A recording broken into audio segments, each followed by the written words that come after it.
ঈদের মাস আসার পরের থেকেই বেচা কিনা আগের থেকে মনে করেন যে 7 ভাগের 6 ভাগ নাই, 1 ভাগ আছে।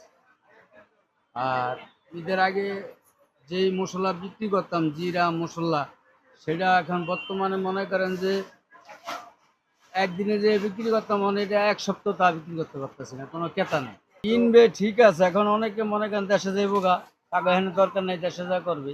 আর আপনি ঢাকা যারা থাকবে, আর ঢাকার বাসী তো আরো 2 দিন সময় আছে, আমার কাছ থেকে না নয় আরেক খাদ্য তো কিনবই। এই বছর আপনার অন্যান্য মশলার ভিতরে দাম বেশি, কিন্তু জিরার দামটা অনেক কম।